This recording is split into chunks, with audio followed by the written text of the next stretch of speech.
अस्सलाम वालेकुम, आप देख रहे हैं प्रोग्राम नाइट एडिशन और मैं हूं आपकी मेजबान शाजिया ज़िशान। नाजरीन, ऑपोजिशन लीडर खुर्शीद शाह का यह बयान नहायत अहम है कि इमरान खान और डॉक्टर तारिल कादरी के जो धरने थे ये स्क्रिप्टेड थे, जिससे मुल्क को बहुत नुकसान पहुंचा। और अब पीपल्स पार्टी इस हद तक नहीं जाएगी जहां तीसरी कुव्वत को मुदाखलत करने का मौका मिले। तो क्या खुर्शीद शाह के इस बयान के बाद ये समझ लिया जाए कि वो हद आ गई है जहां तक मुत्तहिदा ऑपोजिशन का साथ था? और क्या पीपल्स पार्टी और तहरीक इंसाफ वाकई मुत्तहिद थे भी, या हालात ने उन्हें वक्ती तौर पर जोड़ा था?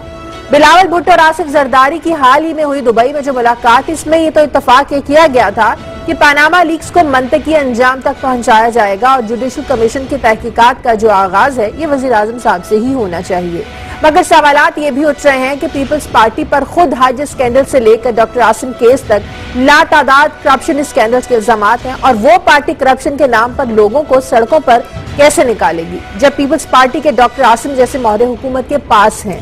तो बिलावल भुट्टो किस हद तक फिर हुकूमत के खिलाफ जाएंगे? याद रहे कि सिर्फ पीपल्स पार्टी और तहरीक इंसाफ के मकासद ही मुतसादिम नहीं, बल्कि अपोजिशन की जमातें, जमात इस्लामी, MQM, ANP और कौमी वतन पार्टी इस बात से मुत्तफिक नजर नहीं आती कि TOR सिर्फ वजीर आजम की जात तक ही ठहरे हों, बल्कि वो इन तमाम अफराद की तहकीकात चाहते हैं जिनका नाम पनामा लीक्स में है या फिर जिन्होंने कर्जे माफ करवाए हैं। इसलिए पनामा लीक्स पर मुत्तहिदा ऑपोजिशन का इकट्ठे सड़कों पर निकलता कुछ मुश्किल ही नजर आ रहा है। और लगता कुछ यूं है कि इमरान खान सोलो फ्लाइट भरेंगे और शायद उनका साथ देने के लिए जमात इस्लामी और सिर्फ डॉक्टर तारिल कादरी ही रह जाएं। दूसरी जानिब इलेक्शन कमीशन के सूबाई अरकान की जो तकर्रुरी का मामला है ये भी आने वाला है, जिनका तकर्रुर आइन के मुताबिक वजीर आजम और अपोजिशन लीडर की मुशावरत से होगा। PTI को भी इसमें हिस्सा मिल गया है, लेकिन बहुत सी ऐसी जमातें हैं बशमूल काफ लीग जो चाहती हैं कि उनकी तकर्रियों में उनकी मुशावरत भी शामिल की जाए।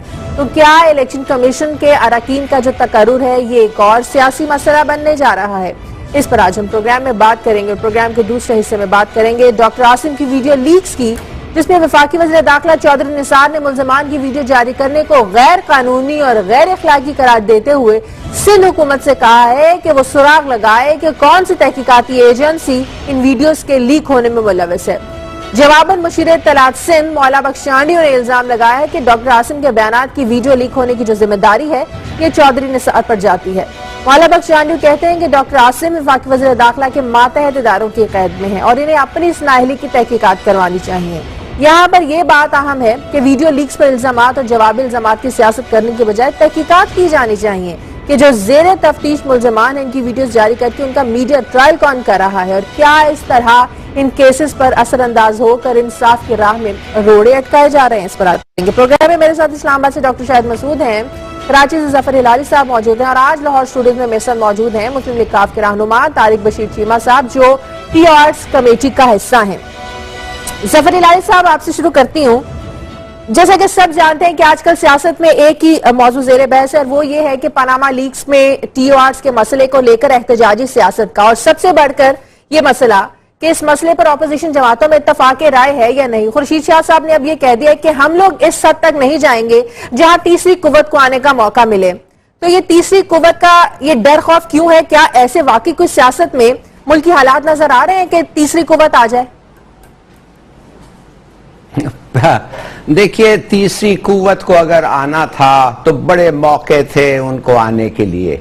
तीसरी कुव्वत अनफॉर्चुनेटली उनको कोई इंटरेस्ट नहीं है, उनको कोई इंटरेस्ट नहीं है, उनको कोई जरूरत भी नहीं है। अब सीधी सादी बात यह है कि मैं खुर्शीद शाह साहब को पूछना चाहता हूं, आपने कहा कि आप कुछ नहीं करेंगे इसलिए डर है कि तीसरी कुव्वत आ जाएगी, तो इंसाफ भी नहीं देंगे? मिसाल के तौर पे कादरी को इंसाफ नहीं मिलेगा इसलिए आपको डर है? पैनामा लीक में इन्वेस्टिगेशन नहीं होगा इसलिए आपको डर है? इस तरीके से क्या आप मुल्क चला सकते हैं? खुदा के लिए बख्शें हम लोगों को, ये मुल्क तो काबिल ही नहीं रहा रहने के लिए अगर इस तरीके के लीडर्स और इस किस्म के स्टेटमेंट्स देते हैं। देखिए बात क्या है Shazia, it's a simple matter. हमें पता चल गया है कि प्राइम मिनिस्टर का एक लड़के के पास इतना प्रॉपर्टी है जो पहले हमें पता नहीं था, वो कभी पहले डिस्क्लोज नहीं किया था। और अब पता चला है कि वो प्रॉपर्टी उनके पास जो था वो ना सिर्फ जब से वो अडल्ट बने हैं मगर उस वक्त से है 1993 से 6 जब वो माइनर थे, प्राइम मिनिस्टर के डिपेंडेंट थे। अब की बात यह है कि क्या प्राइम मिनिस्टर के अब अडल्ट लड़के से पूछें कि जब वो माइनर था उसकी प्रॉपर्टी और पैसे किधर से आए थे, या ये वक्त ऐसा है कि हम प्राइम मिनिस्टर के बच्चे को भी लड़के से भी पूछें और प्राइम मिनिस्टर खुद जो उस वक्त उनके वालिद साहब माने डिपेंडेंट थे लड़के, उनसे भी हम पूछें। आंसर है, नॉर्मल आंसर है यार, दोनों से पूछो। तो चलिए, तो दोनों से अगर हमें पूछने दे तो नो प्रॉब्लम, TORs को फ्रेम करें and let the case go ahead. मगर ये नहीं करेंगे, प्राइम मिनिस्टर साहब से पूछने नहीं देंगे। क्यों? सबको पता है क्यों, पता चल जाएगा कि क्या हुआ। मगर रियल बात यह है कि मैं आपसे पूछना चाहता हूं कि क्या आप और मैं सिटीजन्स ऑफ दिस कंट्री कब तक ये खेल खेलते रहेंगे? पॉलिटिकल डिस्टेबलाइजेशन हो रहा है इसलिए कि प्राइम मिनिस्टर साहब कहते हैं नहीं, मुझसे आप नहीं पूछ सकते। Political destabilisation of a nuclear power है, और इसीलिए कि प्राइम मिनिस्टर साहब 2-4 सवाल नहीं जवान अच्छा। और मजे की बात है, हमें कोई जरूरत ही नहीं है प्राइम मिनिस्टर को पूछने के लिए, इसलिए कि PPP को पता है, उनके पास सबूत है। पूछे ना वो रहमान मलिक साहब से, वो क्या करते हैं, हर आदमी के पीछे भागते रहते थे। उस जमाने में अकाउंट्स देखते रहते थे, अपोनेंट्स के बारे में फैक्ट्स निकालते थे। पूछे तो सही चेयरमैन नैब्स जो रहे हैं मकबूल साहब, पूछे तो सही अनवर साहब अमजद साहब से जो मुशर्रफ ने उनको टास्क किया था कि जितने ये करप्शन किया है नवाज शरीफ साहब ने निकाले और साबित करें सबूत। तो ये क्यों नहीं बता देते हैं भाई, put an end to our agony, खत्म करें। मगर नहीं, ये भी नहीं बता। ठीक है डॉक्टर साहब, एक तो पहले ये बताएंगे शाह साहब को तीसरी कुव्वत का डर खौफ क्यों है? दूसरी बात, ऐसे मौके पर यह मैसेज देना कि डॉक्टर ताहिरुल कादरी और इमरान खान के जो धरने थे ये स्क्रिप्टेड थे, ऐसे मौके पर यह मैसेज देना जब आने वाले दिनों में एहतजाजी सियासत रंग पकड़ रही है। पीपल्स पार्टी भी ये इंदिया दे चुकी है, बिलावल भुट्टो भी अपने कारकुनों को कह चुके हैं सड़कों पर आने के लिए तैयार रहे, PTI भी सड़कों पर आने वाली है, डॉक्टर ताहिरुल कादरी भी धरना कर चुके हैं। तो ऐसे मौके पर खुर्शीद शाह साहब ने ये मैसेज क्यों दिया है?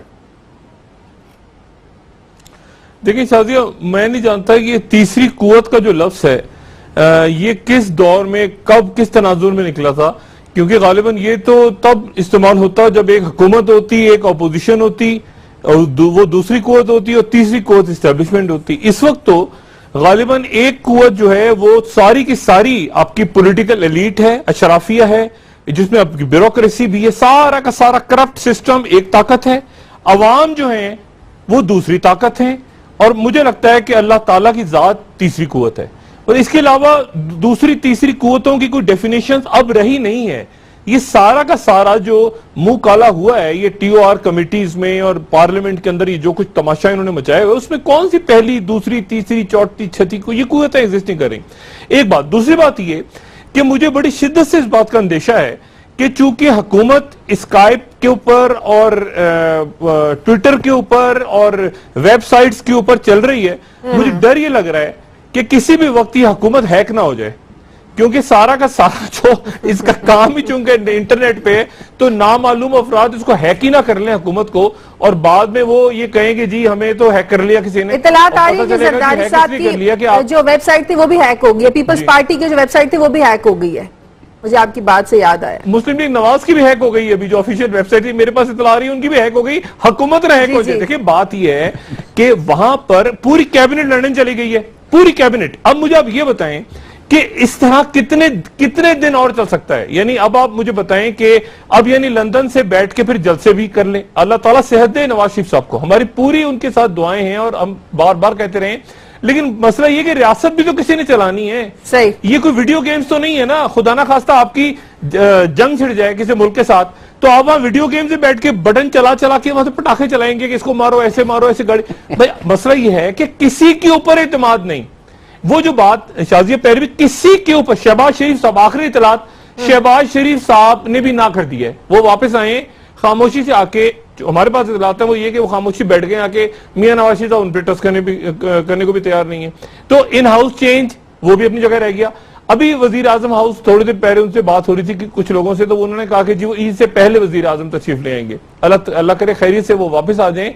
लेकिन देखें, जो लोग इस सर्जिकल प्रोसेस से गुजरे, शाजिया मैं सिर्फ 1 मिनट लूंगा, जो लोग इस तरह के ट्रॉमा से गुजरे हैं या किसी भी ऑपरेशन से गुजरे, लाइफ चेंज हो जाती है उसके बाद। हमने भी पेशेंट्स को देखा है, हमने हमारे घरों में भी हुआ है, इंसान की जिंदगी चेंज हो जाती हैं, आपकी जो जिंदगी गोल और टारगेट है वो चेंज हो जाते हैं। आपके या अल्लाह, अब मेरा ओपन हार्ट सर्जरी हो गई, अब मेरी लाइफ चेंज होगी, मेरे गोल्स चेंज होंगे, अब मैं किस तरह से काम, अब वो आप लड़ाई से, मार कुटाई से भरपूर शाहकार नहीं चलाते। मैं तो पहले भी जब वो आए थे, तो पहले भी जो बन्नू में और इधर उधर जलसे वो कर रहे थे, तो मैं हैरान हूं कि किस तरह उनको इजाजत दी थी उनके दोस्तों ने और घर वालों ने कि आप जाके इतना प्रेशर लें कि बन्नू में आप जाके मौलाना फजलुर रहमान साहब जो है उनके साथ तकरीरें करें। और तो अब वजीर आजम अगर वापस आते हैं तो या तो लंदन में रहेंगे, वापस आके भी वो कमजोर होंगे और उनको आराम करना चाहिए। लेकिन बात वही कि एक पार्लियामेंट है, एक इन हाउस चेंज है, बगावतें हो रही हैं, धरने हो रहे हैं, तमाशे लग रहे हैं, अब इनको भी जो कुछ संभाले। सही, बिल्कुल ठीक। मुझे ब्रेक ले लेते हैं, ब्रेक के बाद जब वापस आएंगे तो TORs कमेटी के 8 इजलास हो चुके, इनका तो नतीजा कुछ नहीं निकला।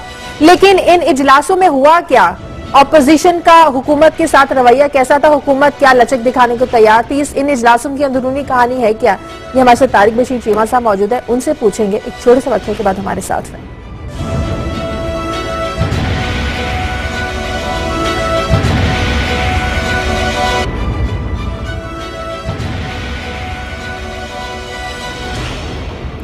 ब्रेक के बाद खुशामदीद। कल इस्लामाबाद में ऑपोजिशन जमातें TORs कमेटी के जो इजलास हुए, इस हवाले से इन मुज़ाकरात का जो कच्चा छट्टा था वो आवाम के सामने खोलेंगे। लेकिन तारिक बशीर चीमा साहब से कहूंगी, मैं चाहती हूँ कि शुरुआत हमारे प्रोग्राम से कर दें, कुछ अंदरूनी कहानी पहले जरा मेरे प्रोग्राम ही शेयर कर लें।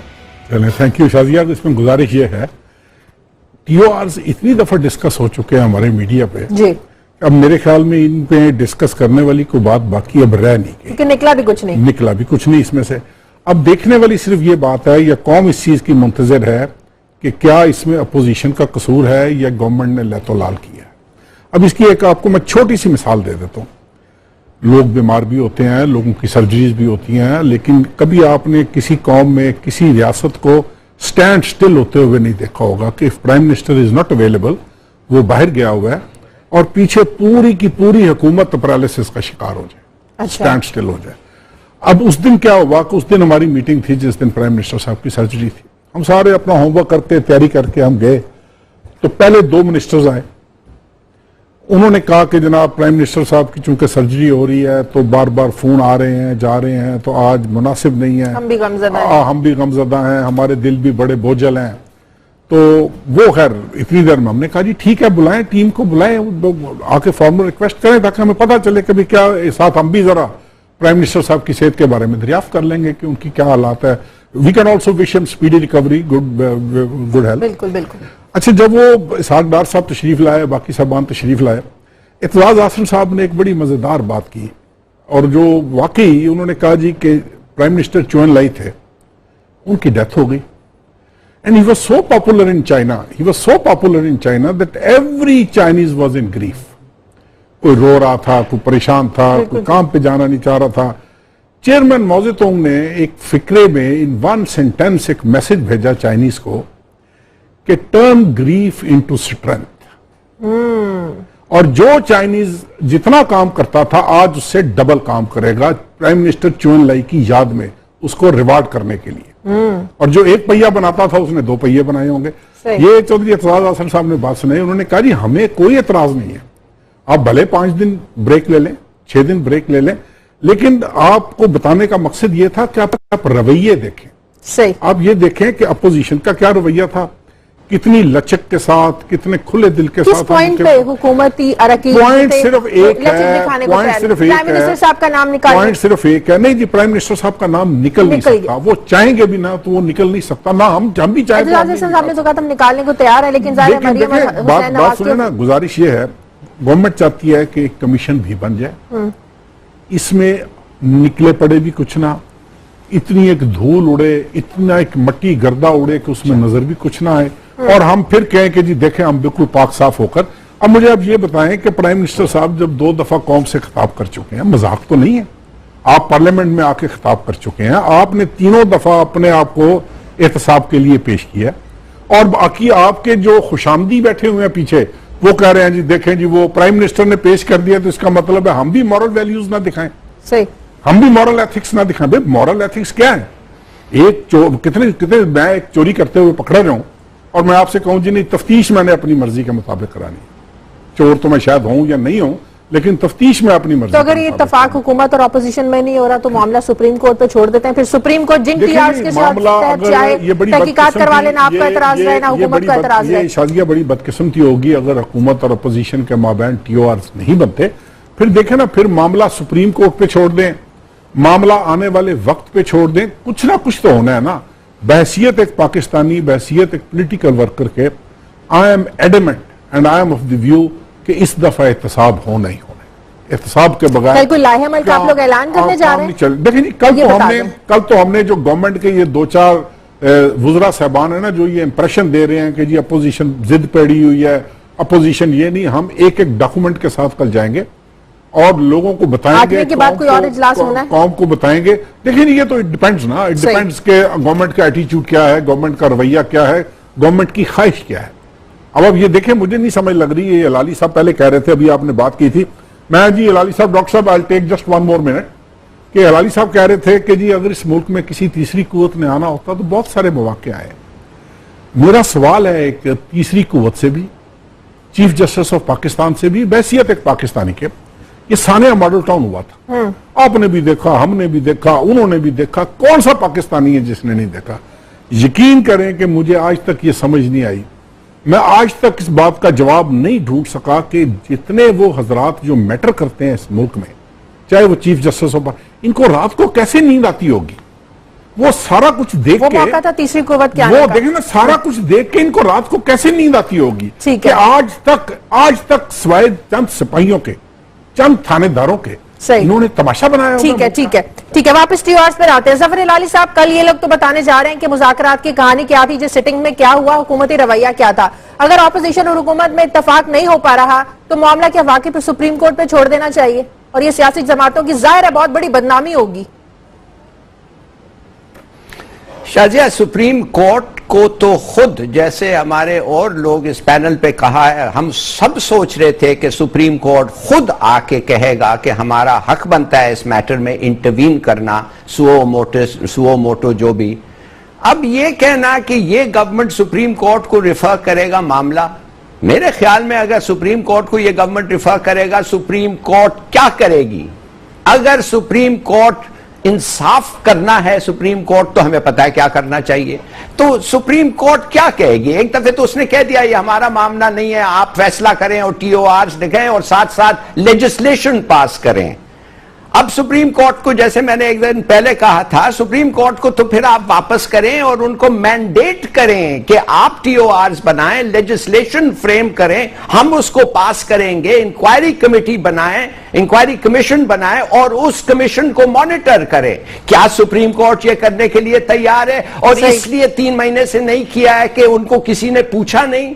बड़ी अफसोस की बात है, कोई नहीं पूछेगा इनको।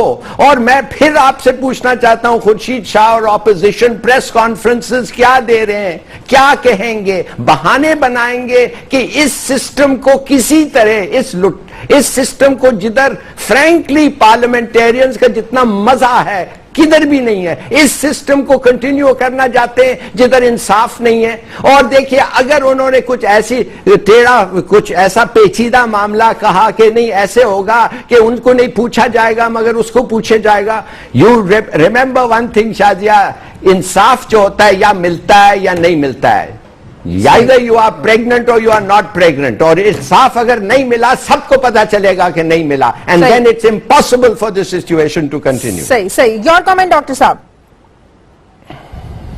देखिए, मैं तो सिर्फ ये कहूंगा शाजिया कि ये खुद कर लें, एक दूसरे का एहतसाब तो बहुत अच्छा जो कि करते नजर नहीं आ रहे, वरना एहतसाब तो होना है और अक्रॉस द बोर्ड होना है और बहुत सख्त होना है। किसने करना है? इतना सख्त होना है, किसने करना है? ये मैं आपको बताऊं, किसने करना है? क्योंकि रियासत मुतहम्मिल हो ही नहीं सकती अब इस हंसी मजाक के।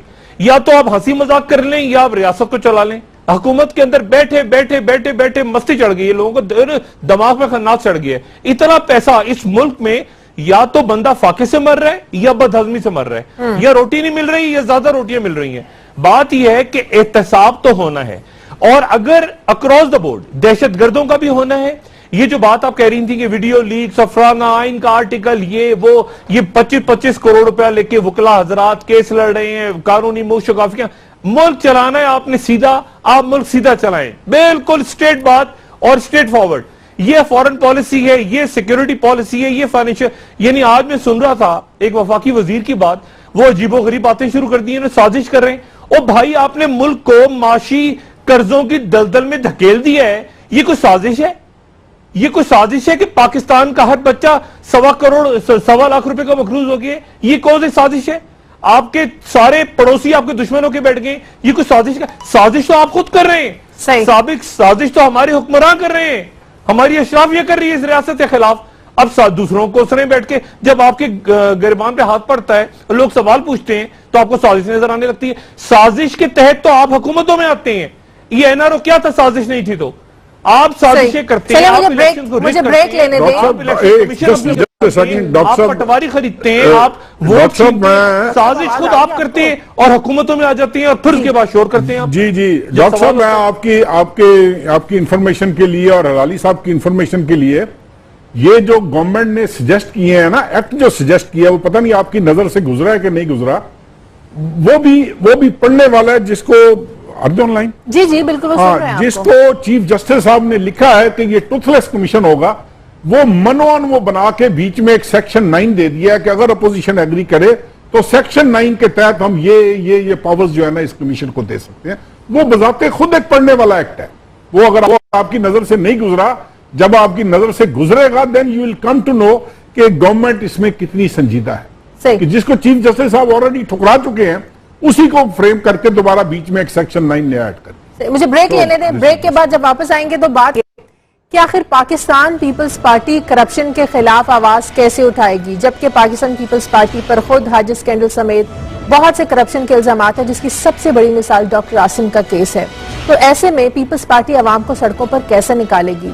इसकी मिसाल है जैसे कि अब दूसरों को नसीहत, खुद मियां वसीयत वाला हिसाब कैसे होगा? इस पर बात करेंगे एक छोटे से वक्फे के बाद हमारे साथ।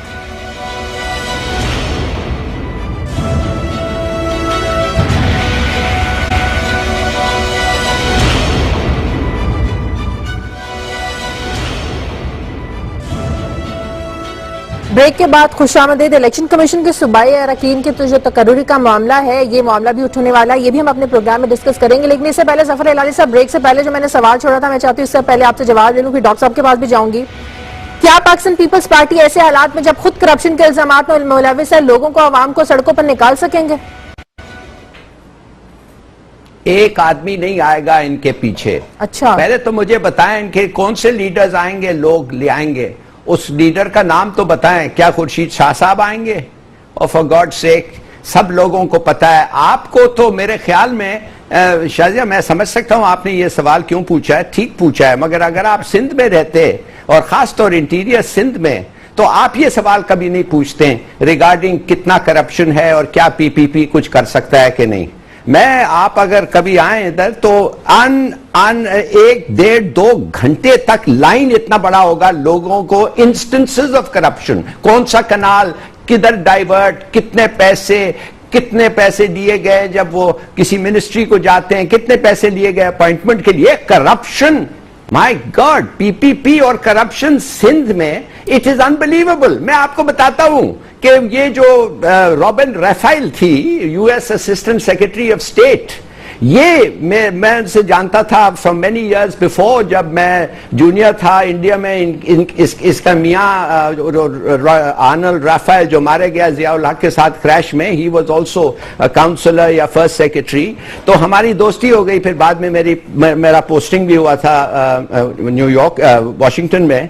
वो जब इधर आती थी इस टाइम कैरी लूगा के अंदर, हर वक्त आके कहती थी आओ खाना खाते हैं, लेट्स टॉक अबाउट समथिंग। उससे जो मैं सुना हूं स्टोरीज ऑफ करप्शन, वो कहती है कि हमें लोग आके हम कहते हैं उनको कि भाई मेरे पास पैसे हैं, हम देना चाहते हैं आपको, मुझे मेहरबानी से बताएं ये प्रोजेक्ट क्या है। कहता है दी ऑफिसर कहता था कि जी ये प्रोजेक्ट तो मेरे को पता ही नहीं इसके बारे में कुछ, मेरे पास कोई फाइल नहीं आता इसके बारे में कुछ। तो मुझे कहती है how can we help you if you know nothing. कहती है I have never seen such a situation. अब आप कह रहे हैं कि कैबिनेट चेंज हो रहा है, सिंध में बिलावल कुछ कहना चाहता है, आप क्या कह रहे हैं? सब लोग कह रहे हैं कि कुछ चेंजेस आ रहे हैं। My God, about time changes आए, मगर देखें क्या चेंजेस आ रहे हैं। चले थोड़ा सा आगे बढ़ते हैं। डॉक्टर साहब, इलेक्शन कमीशन के सूबाई अरकान के तकर्रुर का मामला भी उठने वाला है। जाहिर है इसके बारे में जो बामी मुशावरत है खुर्शीद शाह साहब से, जब वजीर आजम की वतन वापसी होगी, ये तभी मुमकिन हो सकता है। लेकिन बहुत सी जमातें नाराज हैं कि उन्हें इसमें शामिल नहीं किया जा रहा है। इस मुशावरत में काफ लीग है, जमात इस्लामी है, आफ्ताब शेरपाव पार्टी है। अब तारिक साहब से पूछेंगे कि इनका क्या लाएअमल होगा। तो क्या पार्लियामेंट की तमाम जमातों की मुशावरत नहीं शामिल होनी चाहिए इसमें? देखिए, पहली बात तो ये कि इलेक्शन कमीशन तो गालिबन बनने में डिले इसलिए हो रहा है कि अगर इलेक्शन कमीशन बन जाता है तो फौरी तौर पे बहुत सारे लोग शायद डिस्क्वालीफाई हो जाएं।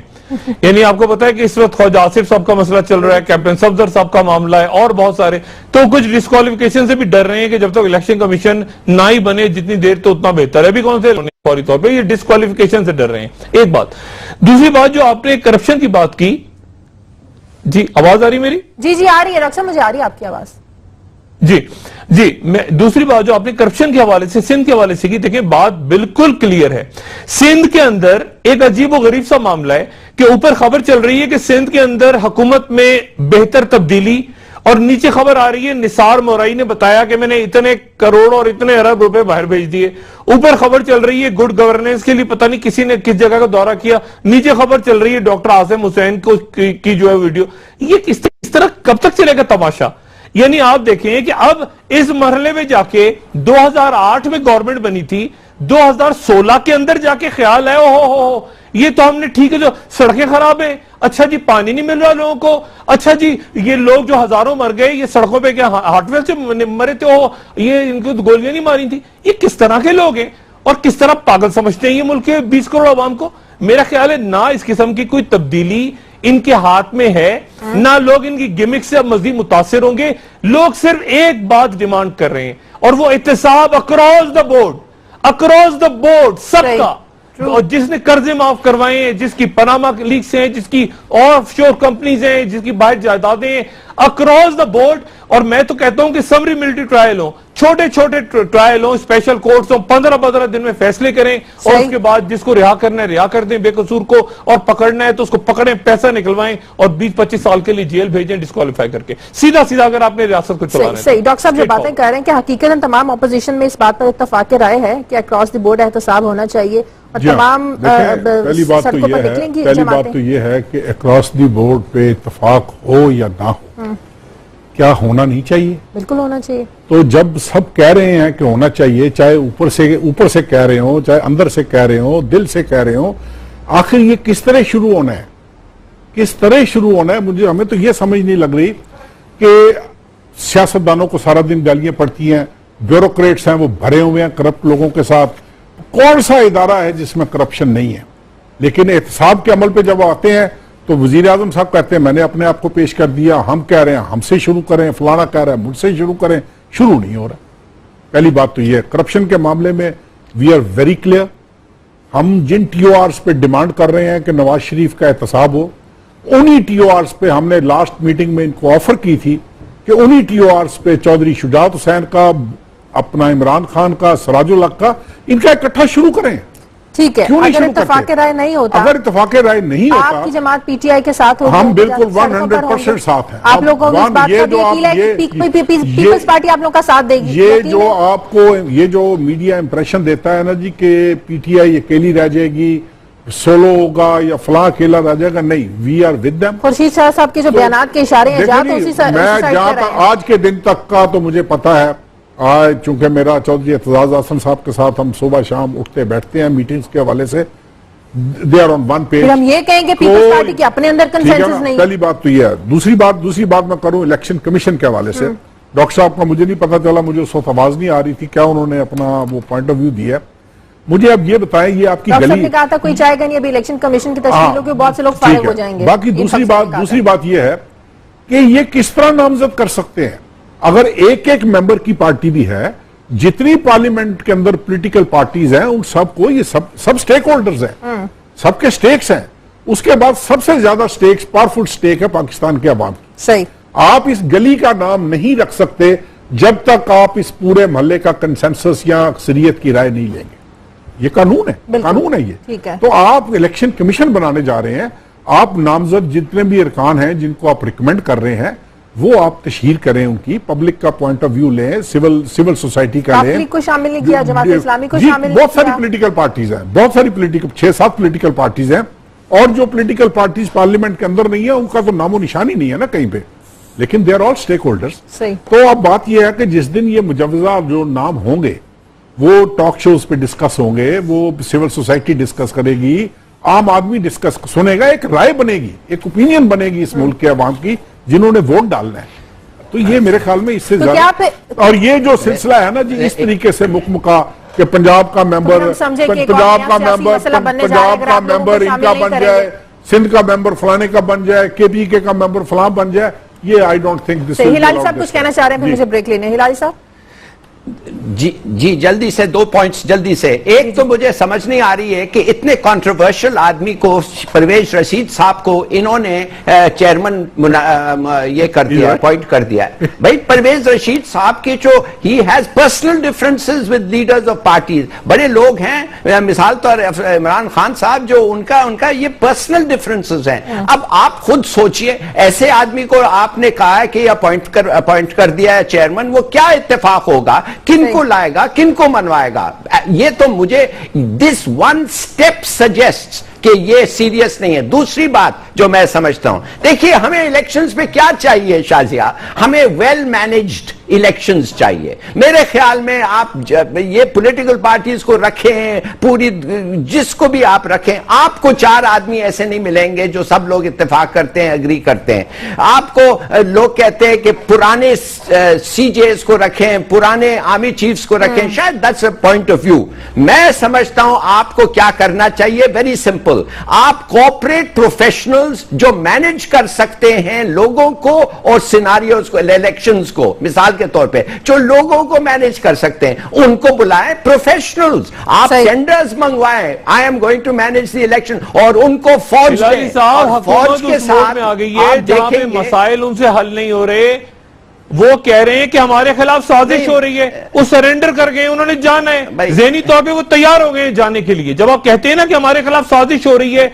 हमें गिराने वाले हैं, हमें फेंकने वाले हैं उठा के, तो ज़हनी तौर पे तैयार होते हैं आपकी, आपने दुआ करें, वो किसी आर्गुमेंट, किसी डायलॉग के मूड में नहीं है। ठीक है, चलिए दुआ करते हैं अगर वो जाने के लिए तैयार हो जाए, इंशाल्लाह उनका पूरा वो हो जाए, पूरा विश फुलफिल हो जाए। मैं सिर्फ आपको ये कहना चाहता हूं कि ये मुखमुका की सेटिंग है। अब आप देखेंगे जो 2012-13 में हुआ था, वो इब्राहिम को ले आए, वो पता नहीं, उन्होंने कहा अच्छा यार पीपीपी तुम अपने इलेक्शन कमिश्नर दे दो सिंध का, वो कहेंगे पंजाब का, ये वो करके वही किस्म के लोग आएंगे, एक वीक हेड उनके ऊपर बैठेगा और फिर मैसिव धांधली फिर हो जाएगी। तो this is not the answer. आपने किसका हुआ? आपकी ऑपोजिशन जमातों का। इलेक्शन कहां हो रहा है लाली साहब, इलेक्शन कहां हो रहा है जो धांधली हो रही है? अभी इलेक्शन से पहले अकाउंटेबिलिटी नहीं है, हुकूमत का इलेक्शन कहां हो रहा है? जब पब्लिक इलेक्शन जा रही है, दोबारा पब्लिक अकाउंटेबिलिटी जा रही है, लोग चाह रहे हैं कि पहले चोरों को तो है ना 1.5 साल में वोट खरीद के। ठीक है, मुझे ब्रेक लेने दें। तारिक बशीर चीमा साहब बहुत शुक्रिया तशरीफ आवरी का। नाज़रीन मुझे ब्रेक लेनी है, वापस आता है एक छोटे से वक्त के बाद।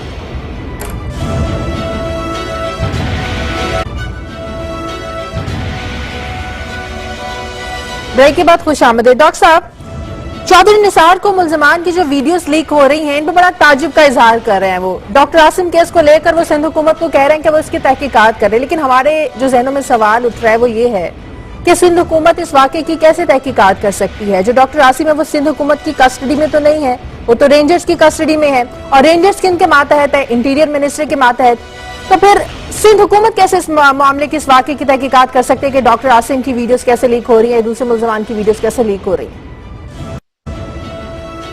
देखिए, मुझसे अगर आप मेरी राय पूछें, ये आप इस वक्त सड़क पे जाके, मुझे यकीन है कि आप किसी सब्जी बेचने वाले से, किसी दूध फरोश से, किसी स्टूडेंट से, वो कहेगा सारी की सारी वीडियोस, जितनी वीडियोस हैं जिनकी नहीं बनी है उनकी भी बनाओ, उनको भी पकड़ो, बिठाओ, उनकी रिकॉर्डिंग्स करो और टीवी पे चलाओ लाइव। देखिए लोग जो है अब बेजार हो चुके हैं सिस्टम से। लोग कह रहे हैं, लोग ये नहीं कह रहे एक मिनट की वीडियो, कह रहे हैं पूरे पूरे घंटों की स्पेशल ट्रांसमिशन देखने को लोग तैयार हैं। उनको छितरौल पड़े, वो बताएंगे कितना पैसा लेके भागे मुल्क का, कितना पैसा बाहर का। अभी ये बता रहे थे एक अमेरिकन डिप्लोमेट का किस्सा, जफर लाली साहब, उस जमाने में इन्होंने एनजीओ बना ली थी क्योंकि अमेरिकन कह रहे थे गवर्नमेंट को पैसा नहीं देंगे तो ये जितने बाबूज बैठे हैं, ब्यूरोक्रेट्स और बाकी पावरफुल लोग, उन्होंने एनजीओ बना के, किसी की बेगम खा रही है पैसा, किसी का बच्चा खा रहा है, किसी का पोता खा रहा है। अब बात यह है कि कानूनी हैसियत, वो वकील क्या करेगा, अदालत में पेशी होगी, ये बहुत हो चुका। आपने मुल्क को चलाना है, मेरे पर्सनल ओपिनियन में ये यानी इखलाकी उसके खिलाफ है। ओ भाई बात कौन कर, लोग हुई स्टॉकिंग, यानी वो कह रहे छाछ तो बोले छन्नी भी बोले, और बात करने वाले लोग कौन है?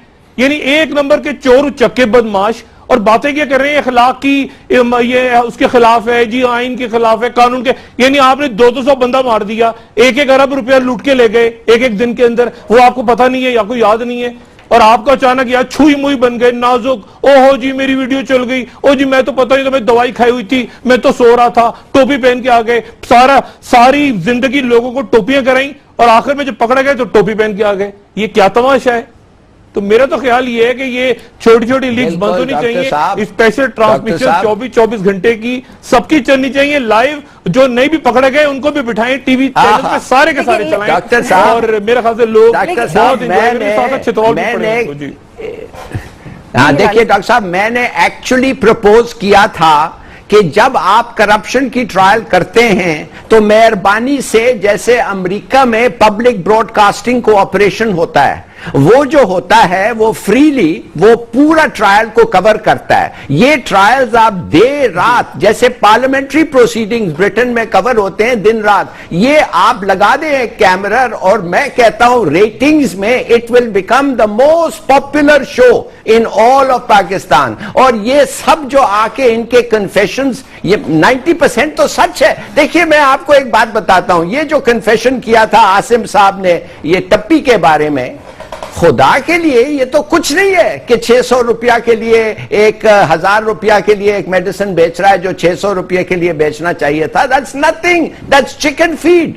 उनको जाके पूछें वो लैंड के साथ क्या करते थे।